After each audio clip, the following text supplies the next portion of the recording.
Bro! Chibi!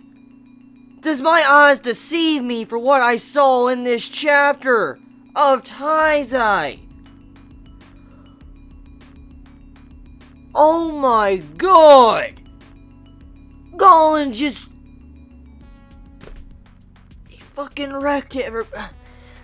Last chapter, he was wrecking everybody, okay. But in this chapter, he just brushes them off like a rug. Like, it's just like they're trash. He just puts them in a trash bin. That's Gollum. Oh my god, man. Oh my fucking god. That power. Wow. Like, right now, I am just stunned. I'm stunned right now after reading this chapter of Taizai because Gollum is no pushover. Like, I thought he might have been a pushover. It doesn't seem like it. It doesn't seem like he might be a pushover after what he demonstrated in these past two chapters, especially this chapter. So, we come to find out that the Ten Commandments have their own special skills.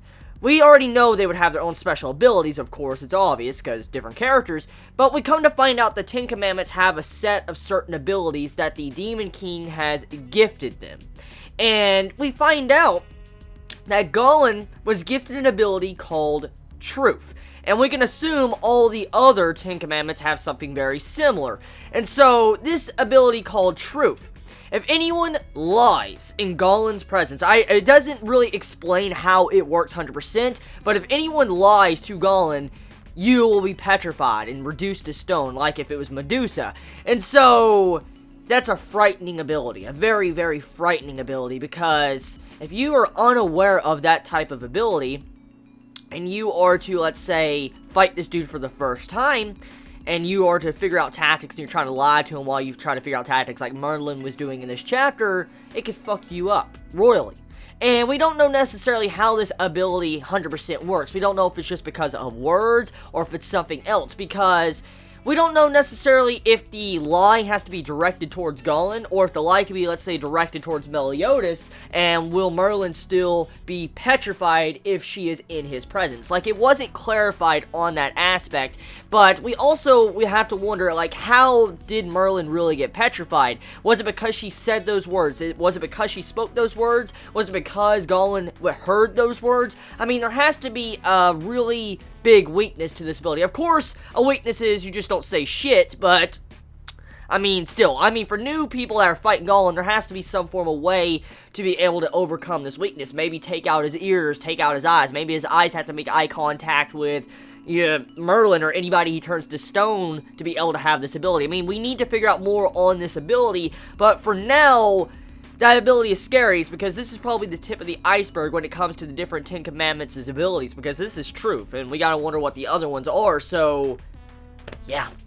Your guess is as good as mine. This chapter blew my mind. It blew my mind because we already know Gollum is like 20-something power level. Like, his power level is ridiculous. And then you add on top of that this Ten Commandments special ability, and then he wrecks Meliodas' demon form like it is nothing. It just shows you the power scale of Gollum. It just shows you how strong he is.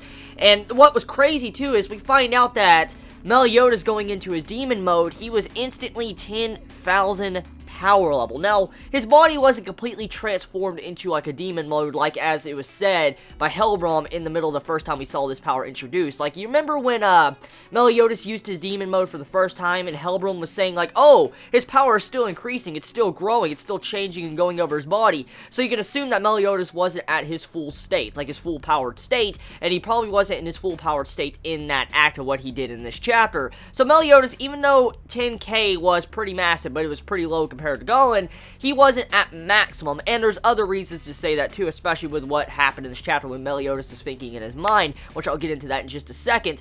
But to see how Meliodas was instantly 10k, and he was probably still growing his power, just goes to show you how strong he really is.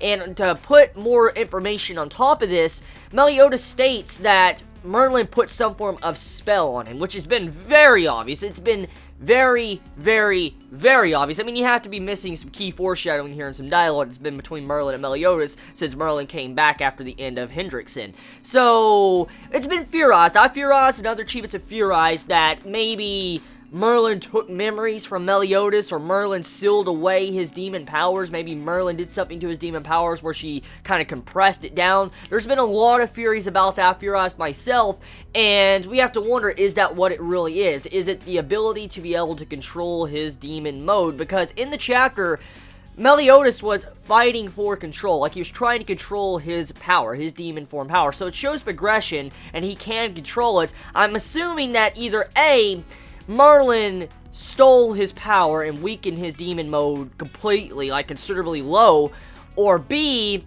Merlin took away his ability to control his demon power and he's having to learn how to control it again, or C, Merlin took both, one or the other. So, yeah.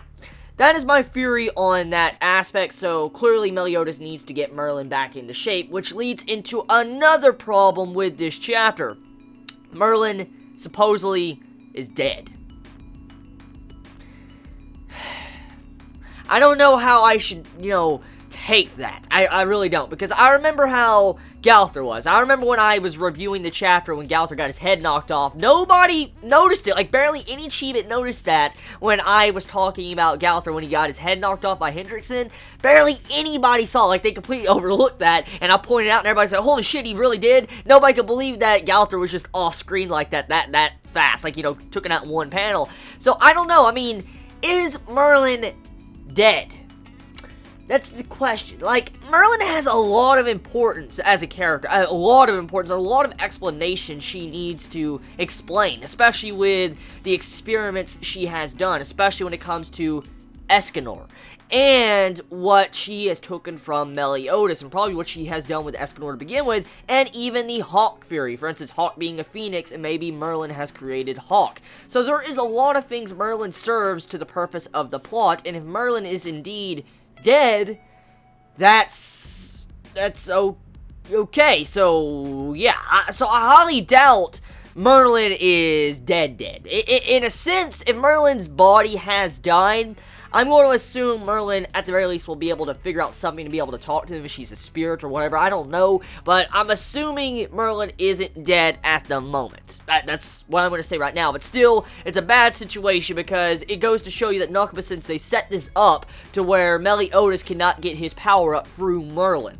So Nakaba-sensei just, like, axed that entire ordeal, because we all know the only reason Meliodas was going to be able to beat Gollum to begin with is if Merlin removed whatever she did to Meliodas, or gave back whatever she did to Meliodas. So that was the only way Meliodas was going to be able to fight the 10 Commandments. And to find out Merlin's axed out of this art for however long, it shows you that Nakaba-sensei is getting serious. He's like, I don't give a shit about this power-up. We're going to make it look even crazier. We're going to make this even more insane and intense. And so, yeah, that's clearly what Nakaba-sensei was trying to show. It's like, Merlin's gone. Don't expect a power-up. Expect a really brutal fight against the 10 Commandments. So, are we going to go into a training arc or something? Because, if you think about it, we never really had a training arc in Taizai. And I don't know necessarily if we need one, because we do know the sins are incredibly OP. A lot of the sins are.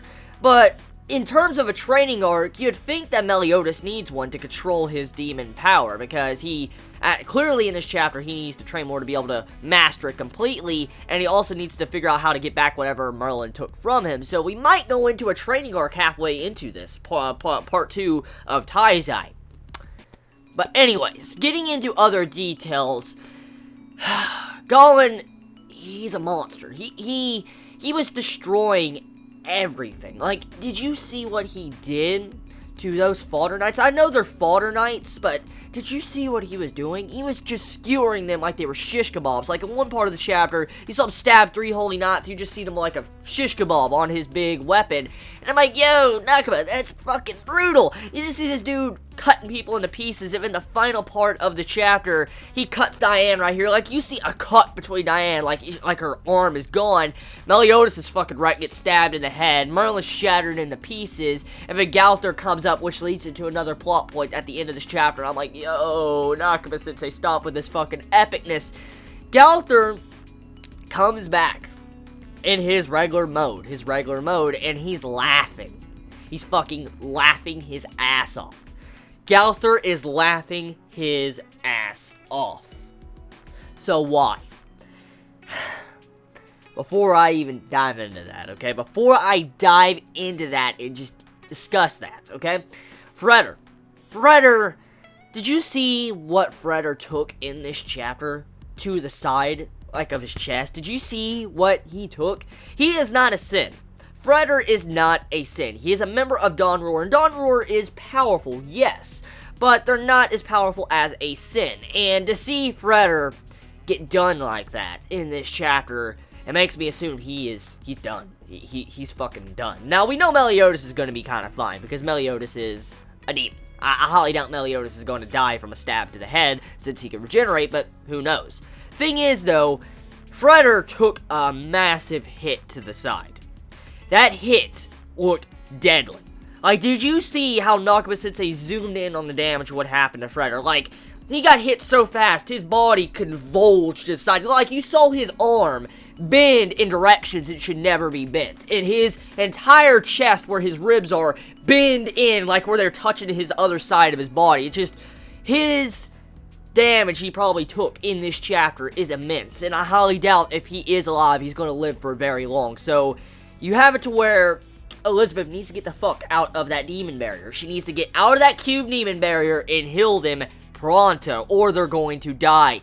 Merlin, I don't know if you can cry on a statue and bring it back, so I have no idea. But Fredder, he's pretty much dead if he doesn't get treatment ASAP. If Fredder doesn't get treatment ASAP, he is dead. Unless he is already dead, because that hit would have killed a normal Holy Knight. That really would have. So, we'll have to find out. Is Fredder really important to the plot? Because if Fredder survives this ordeal with Gollin, this is probably going to be a central key starting point for Fredder as a really good character in the series to develop and get stronger. So, we'll have to see how Nakaba-sensei takes that. Now, getting into the points of the barrier, we come to find out a little bit more information on the cube-shaped barrier that Merlin has made, and it is demon-type magic. It is a barrier from the demon world. And with this barrier, it is a barrier that barely anyone can make or replicate, and that just goes to show you how strong Merlin is to be able to make a barrier like that at that level. And Gollin, as powerful as he is, he pretty much knew he couldn't break through that barrier. So it shows you the level of strength, and it was foreshadowed since the beginning. Because you remember when I was talking about the barrier, how Merlin made this giant-ass barrier over Camelot, and then the Albion came in and struck it, and it could survive multiple hits from the Albion, and the barrier spread out that thin? Like, the barrier spread out. And we know if it's spread out, the layer of the barrier is going to be thinned out. And for it to survive that amount of damage that many times with that big-ass barrier, it just goes to show you how strong the barrier was. And so, for the barrier to be compressed down into a cube as big as a person, we know that barrier is going to be immense. It could probably survive up to maybe, I don't know, 80k power level. I'm just saying, it has to be that strong to be able to do that type of feats with the entire town guarding against the Albion. But, I don't know, we'll have to see later on in the future with, you know, the scale of power. Now, getting into the Galther, this is the last point of this review I want to make. Galther is laughing. As I said, he's laughing his ass off. He's just sinisterly laughing, and I can't wait to hear that in anime. Like, if there's one thing I want to hear, it's that laugh. I want to hear that Galther laugh, because him showing emotions scares the fuck out of me every time, because we know Galther, he's shady. Like, I mean, we know his motive now, we know his motive, and he has, you know, he's morally gray with how he looks at different things. But I wonder how this is going to go. Is he laughing because Gollin left? Is he laughing because everybody got wrecked? Or is he laughing because now he is back in his regular, you know, doll-type human mode? We have to wonder, why is Galther laughing? Or is Galther laughing because he knows he can escape now? So, yeah, that is the question we are left at. Is Galther good? Evil? Morally gray? We don't know. We don't know what is going on with Galther. This adds another set of problems to the end of this chapter, because Galther, we know how he is after the past couple chapters, and Nakaba-sensei wouldn't demonstrate that if it wasn't important. And so, yeah, That's pretty much it, though. That's pretty much it when it comes to this chapter of Taizai. It was very good. Very, very, very, very good. I want to go read Boku no Hero Academia now. I want to go do that review, so time you probably see this review, Boku no Hero Academia might be up about maybe an hour later or whatever. But yeah, you all be safe. Chibi out.